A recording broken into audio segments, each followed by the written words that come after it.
Those two games against Toronto, my main takeaway is the ability of Maxey to score in different ways, but also his growth as a player. He's playing at different speeds. He's playing in different scenarios. Night one, he was the guy, the high usage guy. No one really had it outside of him. And then night two, because Joel Embiid's back, Paul George, it's a back-to-back, he took a back seat. It also showcases that the Sixers don't need to be predictable. They can be different. They can utilize Maxey in different ways on a night-to-night basis, and come playoff time, that should be a very valuable strength for the team. And I think that same exact idea could be said for Joel Embiid as well. By the way, this is against a top 10 defense in the league. Currently, as I'm recording, Raptors 7th in defensive rating. They do a great job taking away his drive, and in the past, if he was in this spot, he would be screwed. But he counters by just keeping his dribble alive like Steve Nash, Tony Parker, Jason Kidd, Christopher Paul, Kyle Lowry, all the greats do this.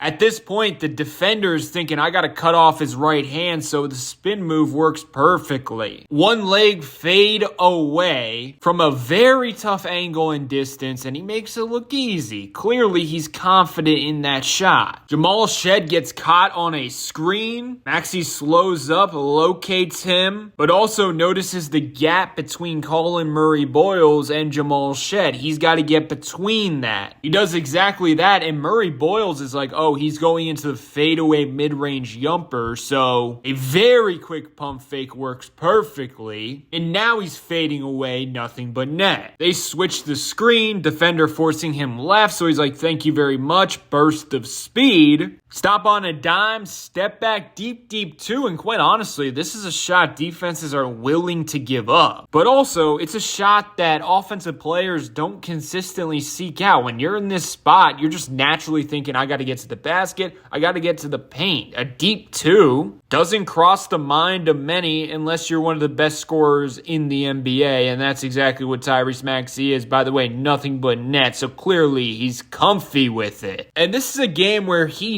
needed that shot because Toronto was really focused on taking away his three ball when he was dribbling, but also he was struggling from deep, 2 of 7 from 3. I also think this is a game last season where he would have really struggled to maintain efficiency. He had to work so hard for every single basket. And here's an example of their game plan against Maxey. Force him off the three-point line and live with unbelievable finishes like this. Emmanuel quickly, his only focus here is going over the screen, running Maxey under that line, but notice the pace from Maxey. He does a Chris Paul type of move, plant the defender on your back, and then take the shot that they're willing to give you. Then in transition, a nice behind the back, hesitation, quick between, burst of speed, and look at the help defender, move his leg back, and I think Maxey was anticipating contact, so he's completely out of control. He's on his tippy toes,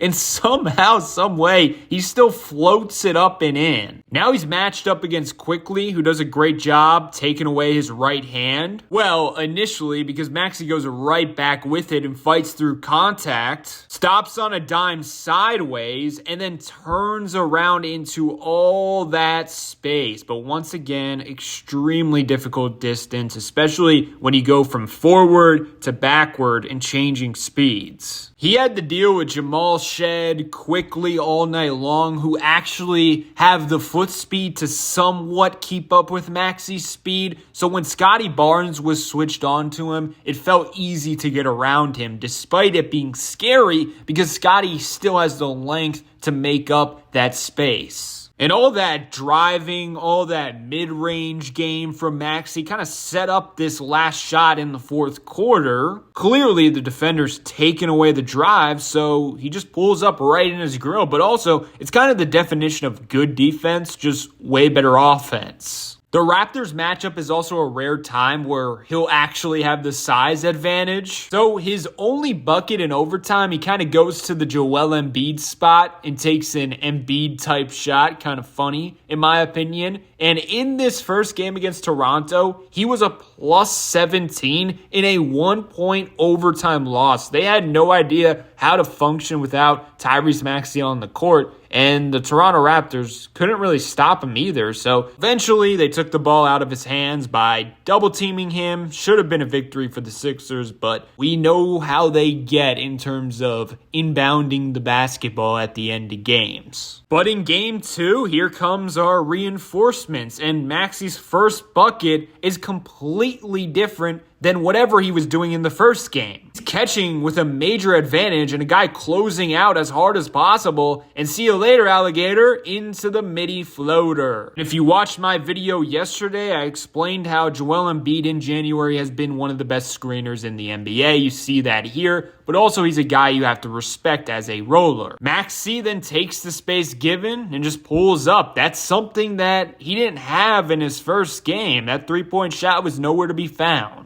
Embiid's resting on the bench, so he's like, okay, let me get frisky just like last night. Paul George is one pass away. Scotty doesn't want to help off him, and I love how he keeps it high as he's turning around, avoiding the shot blocker. Jamal Shead has so much respect for his driving ability because of the previous game, so this step back to the three, a deep 3 works to perfection. And now here to stay on him as he's trying to drive to the basket, dish it to Embiid. And these are the quick decisions that make it so tough to guard. Embiid catches. He doesn't even take a second to think about it. He's just like, yo, Maxey, come get the freaking basketball. And you can tell Shed for a split moment kind of being lackadaisical. So tons of separation is created. Take this three-pointer. Things like this is what gets me excited about the future of this team if they can somehow stay healthy. Because, like, put yourself in the heads of the Raptors. What on earth do you do to stop Maxey? The night before, he was killing it